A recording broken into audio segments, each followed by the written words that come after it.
बिस्मिल्लाहिर्रहमानिर्रहीम। अस्सलाम वालेकुम स्टूडेंट्स, आज हम लोग लेसन नंबर 34 पढ़ेंगे। इसमें एजुकेशन के इश्यूज़ के बारे में बताया गया है। सबसे पहले तो वो इशू का थोड़ा सा बैकग्राउंड यहाँ पे दिया गया है कि पाकिस्तान अगर चाहता है ना कि वो 100% उसकी 100% लिटरेसी रेट हो, यानी कि सारे जो भी बच्चे पैदा हों सब लोगों को स्कूल भेजे, सब लोगों को पढ़ाया जाए, तो इसके लिए तो बहुत ही ज़्यादा एफर्ट करनी पड़ेगी पाकिस्तान को। 1998 में जब रिकॉर्ड लिया गया है तो ये शो हुआ है कि 40% उस वक्त लिटरेसी होती थी, लेकिन 2004 में ये लिटरेसी रेट बढ़ के 54% हो गया था। अब गैप्स होता है लिटरेसी लेवल्स में, मेल और फीमेल में भी गैप होता है। मेल की लिटरेसी रेट ज़्यादा होता है, फीमेल में कम होता है। इसके अलावा अर्बन और रूरल पॉपुलेशन में भी गैप्स होते हैं। रूरल इलाकों में जो है वो लिटरेसी रेट कम होता है, अर्बन पॉपुलेशन में ज़्यादा होता है। गवर्नमेंट ऑफ पाकिस्तान ने एक पॉलिसी बनाई थी, policy of education for all, और उन लोगों ने ये एक्सपेक्ट किया था कि 2015 तक सारे बच्चों की जो है ना प्राइमरी एजुकेशन कंप्लीट हो जाएगी। ठीक है।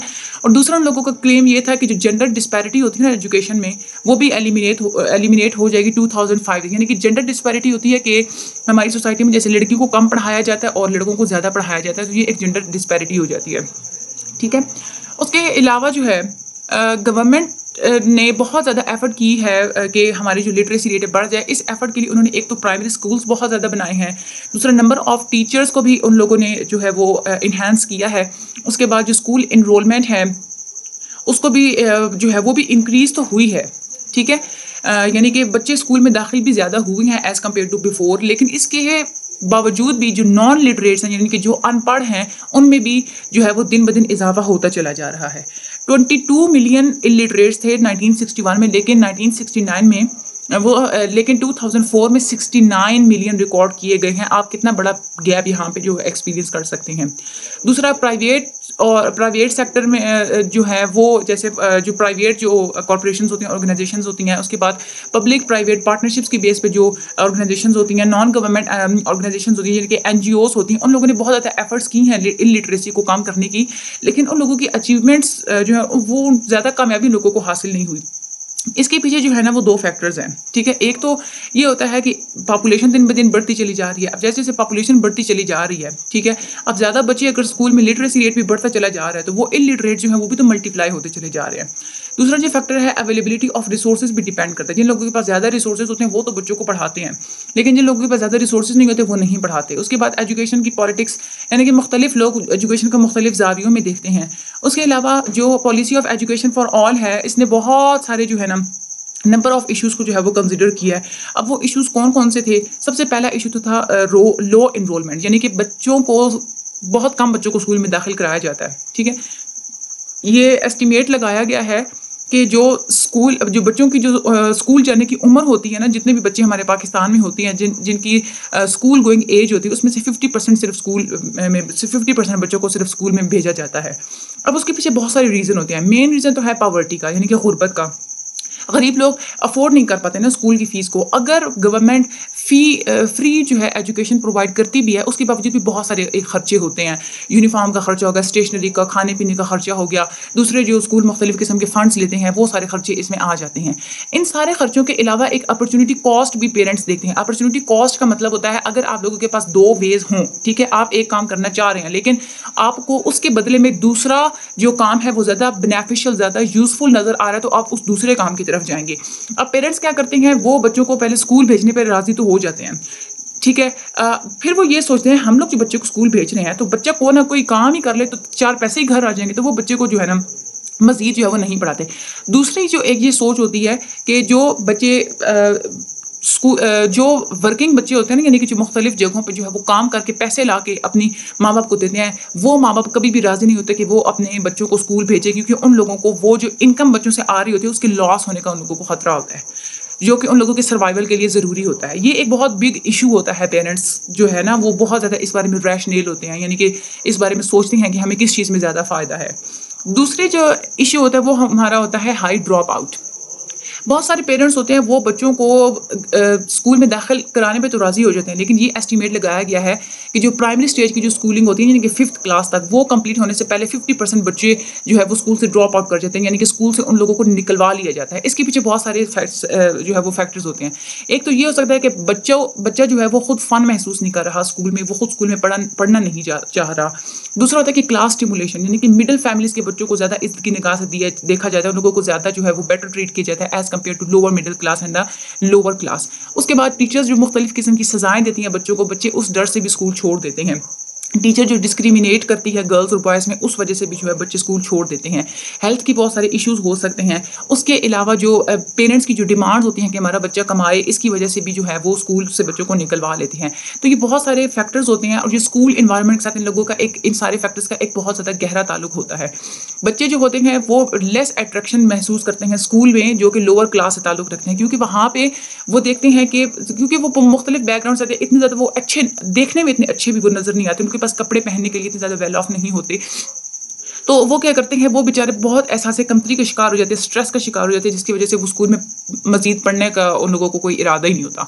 दूसरी बात होती है कि अगली बात है कि जेंडर डिस्पैरिटी, यानी कि मेल और फीमेल में डिस्क्रिमिनेट करके उन लोगों को तालीम की तरफ धकेला जाता है। यानी कि जो एक एस्टीमेट लगाया गया है कि 66% लिटरेट होते हैं हमारे मेल्स, लेकिन जो फीमेल्स होती है पूरे पाकिस्तान में वो सिर्फ 42% पढ़ी लिखी थी। 2004 में ये एक्सपेक्ट किया गया था। ये जो डिस्पैरिटी होती है ये देहातों में बहुत ज़्यादा देखी जाती है, क्योंकि उसमें बहुत सारे एक फैक्टर्स होते हैं। एक तो ये होता है कि फीमेल एजुकेशन के लिए फैसिलिटीज़ कम होती हैं। दूसरा एक मेन फैक्टर ये होता है कि सोसाइटल एटीट्यूड ये होता है कि हम लोगों ने बच्चियों को जो है वो स्कूल में नहीं पढ़ाना।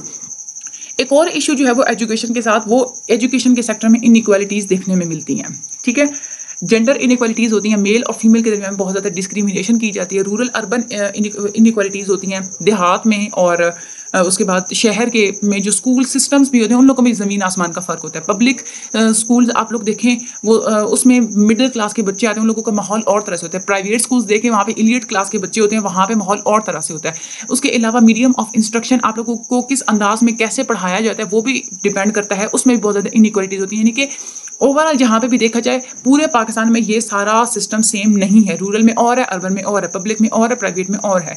इसके अलावा बहुत सारे फॉलोवर्स जो हैं कन्फ्लिक्ट स्कूल ऑफ थॉट के, वो यही कहते हैं कि जो हमारा स्कूल स्ट्रक्चर होता है ये इनइक्वालिटीज़ को बिल्ड करता है।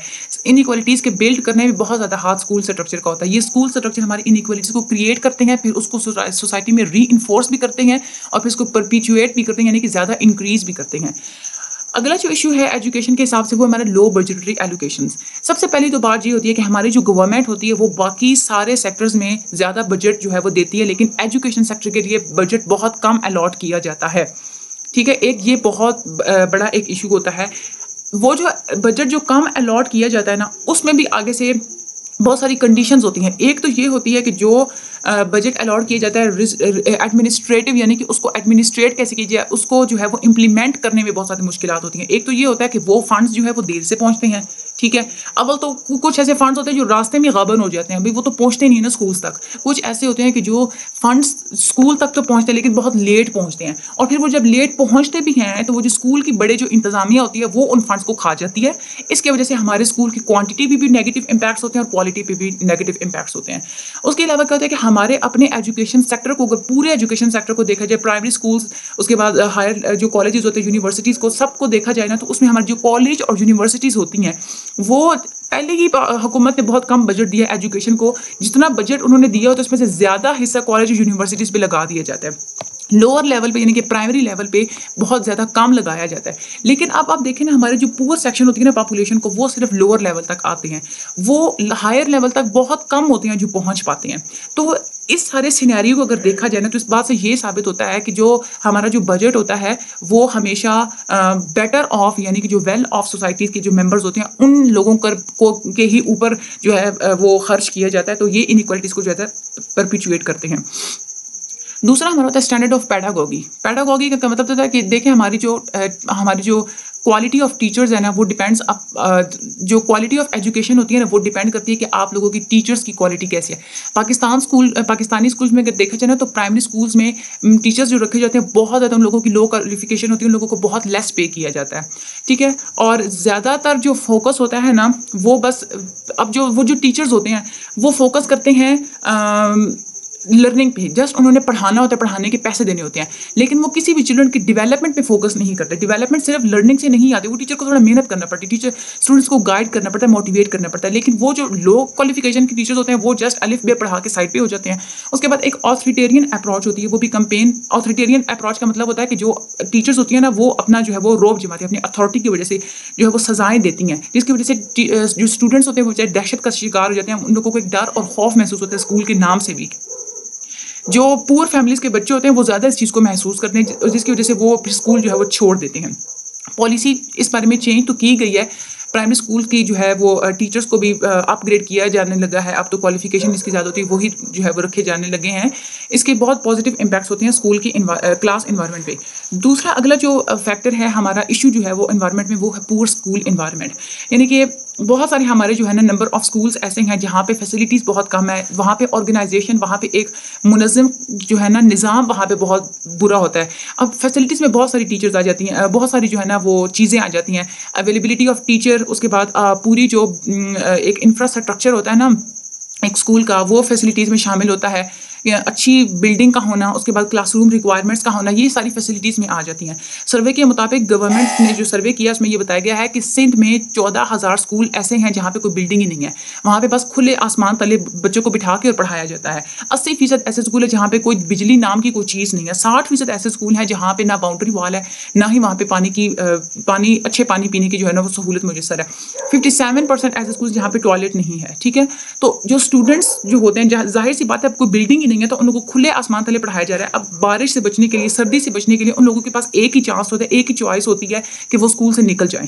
ठीक है, इसके अलावा लोगों के पास और कोई चॉइस नहीं होती। जो लोकल कम्युनिटी होती है वो इसमें कंट्रीब्यूट तो कर सकती है, वो स्कूल की फिजिकल फैसिलिटीज़ में कंट्रीब्यूट कर सकती है, मतलब जो इलेक्ट्रिसिटी फ्राहम करना, ड्रिंकिंग वाटर, उसके बाद जो बिल्डिंग वगैरह, इस पे तो वो कर सकती है। जो लोकल कम्युनिटी होती है यानी कि जो म्यूनसिपल्स होते हैं, उसके बाद ये जो यूनियन काउंसिल्स, यूनियन लेवल पे, तहसील लेवल पे जो गवर्नमेंट्स होती है ना, ये कर सकती हैं। लेकिन जो प्रोविजन ऑफ स्टाफ होता है ना, यानी कि टीचर्स किस तरह की प्रोवाइड करनी है, ये सारी रिस्पॉन्सिबिलिटी सिर्फ गवर्नमेंट की होती है। उसके बाद आपकी टेक्स्ट बुक पे क्वालिटी के पे भी बहुत ज़्यादा इशू होते हैं। बहुत सारी ऐसी आजकल के ज़माने में तो यूँ होता है कि एक दफ़ा बुक छाप दी जाती है और अगले 15 सालों तक वो बुक चलती है। प्रोविंशियल टेक्स्ट बुक बोर्ड है यानी कि पीटीबी की बुक्स जो है वो हमें पढ़ाई जाती हैं। हमारे स्कूल लेवल में वो बुक्स पढ़ाई जाती है जो कि गवर्नमेंट प्रेफर करती है। ठीक है, और छोटे बच्चों को ऐसी बुक्स पढ़ाई जाती है, मुश्किल बुक्स, जो कि उन लोगों की समझ से, उन लोगों की सोच से भी ऊपर होती है। तो ऐसी बुक्स होनी चाहिए कि बच्चे उसको अपना दोस्त समझें। ठीक है, छोटे बच्चों की बुक्स में वो कार्टून्स वगैरह, अब तो खैर बहुत ज़्यादा इस बारे में जो है वो अच्छा सिस्टम आ गया है, लेकिन मेनली जो है ना वो कंटेंट पे बहुत ज़्यादा फोकस करना चाहिए।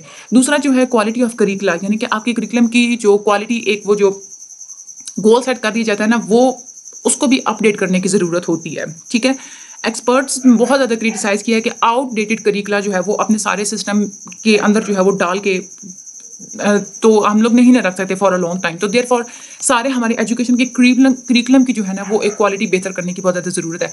एग्जामिनेशन सिस्टम बहुत बड़ा इशू है, इसकी क्रेडिबिलिटी तो दिन ब दिन लॉस ही होती जा रही है कि चीटिंग बहुत ज़्यादा चलती है हमारे एग्जामिनेशन सिस्टम में। तो ये सारी चीज़ें, ये सारे हम लोगों ने एजुकेशन से रिलेटेड आज इश्यूज़ पढ़े हैं। अल्लाह ताला का शुक्र है आज हमारा लेक्चर नंबर 34 कंप्लीट हो गया है। अल्लाह ताला आप सब लोगों को कामयाबियाँ दे, अल्लाह ताला आप सब लोगों की मदद फरमाए। आमीन सुम्मा आमीन। मेरे चैनल को आप लोग लाइक और सब्सक्राइब कर दीजिएगा, मुझे अपनी दुआ में याद रखिएगा। आमीन सुम्मा आमीन। Thank you so much.